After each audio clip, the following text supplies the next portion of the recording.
Everyone, welcome to Babi spicy candy. আমার ফেসবুককে follow করতে হবে, ইনস্টাগ্রামকে ফলো করতে হবে আর সাবস্ক্রাইব করতে হবে আমার ইউটিউব চ্যানেলটিকে। নিয়েছি চিলি গার্লিক প্রন। তার জন্য আমরা এখানে প্রন নিয়েছি লেবুর রস দিয়ে, গার্লিক, লঙ্কা কুচি, সোয়া সস আর এখানে সিজওয়ান সস দিয়ে ভালো করে ম্যারিনেট করে নিলাম। ম্যারিনেট করে নেবার পর আমরা 5 মিনিট রেখে দেবো। তারপর এর মধ্যে আমরা ময়দা, কর্নফ্লাওয়ার, একটু চালের গুঁড়ো দিয়ে একটা ডিম ফাটিয়ে দিয়ে ভালো করে ম্যারিনেট করে নেবো। ভালো করে হাতের সাহায্যে ভালো করে ম্যারিনেট করে নেবো। আর এখানে আমরা চিংড়িগুলোকে একদম পিসেস করে নিয়েছি। এবার কড়াইতে সাদা তেল দিয়ে বড়ার মতো ভেজে নেবো। যেরকম ডালের বড়া আমরা ভাজি সেরকম পুরো ভেজে নেব। এটা কিন্তু পেস্ট না, আমি ছুরির সাহায্যে ছোট ছোট বলস করে নিয়েছি। চিংড়ি মাছ মাথায় রাখতে হবে, খুব নরম চিংড়ি মাছ, তাই জন্য। এবার আমরা এপিট ওপিট করে ভালো করে বড়ার মতো ভেজে নেবো।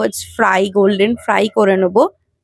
তারপর এপিট ওপিট করে ভালো করে ক্রিপসি টাইপের ভেজে নেবো। ভেজে নিয়ে এবার আমাদের ভাজা হয়ে গেছে। এবার এটাকে তুলে নেবো। সেই তেলের মধ্যেই অল্প তেল সরিয়ে এর মধ্যে গার্লিক কুচি দিয়ে ভালো করে নাড়াচাড়া করে তারপর আমরা এখানে পেঁয়াজ আর ক্যাপসিকাম ডুমো ডুমো করে কেটে পেঁয়াজের এরকম কিউব কিউব করে দিয়ে ভালো করে নাড়াচাড়া করে নেবো। ভালো করে নাড়াচাড়া করে নেবার পর টস করে নেবো। টসের মধ্যে টমেটো সস দিয়ে দেবো আর এখানে সিজওয়ান সস দিয়ে দেবো। এটা আমার বাড়িতে বানানো সম্পূর্ণ সোয়া সস দিয়ে, চিনি দিয়ে, নুন দিয়ে। এবার লঙ্কা কুচিটা দিয়ে দেবো। তারপর আমরা এখানে অল্প ভিনিগার অ্যাড করবো। ভিনিগার অ্যাড করার পর নাড়াচাড়া করে নিয়ে একটু টস করে নিয়েছি। ভালো করে হাই ফ্লেমে ভিনিগারটা অ্যাড করে দিয়ে ভালো করে টস করে নিব।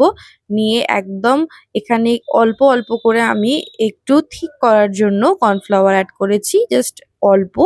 যেহেতু আমি এটা সতে করে রেখেছি, একটু ড্রাই রেখেছি এটাকে। ভালো করে নাড়াচাড়া করে তার উপর দিয়ে আমরা স্প্রিং অনিয়ন আর গার্লিক স্প্রিং অনিয়ন দিয়ে ভালো করে তৈরি হয়ে যাবে আমাদের চিলি গার্লিক প্রন। অবশ্যই তোমরা বাড়িতে বানিও, ঠিক আছে?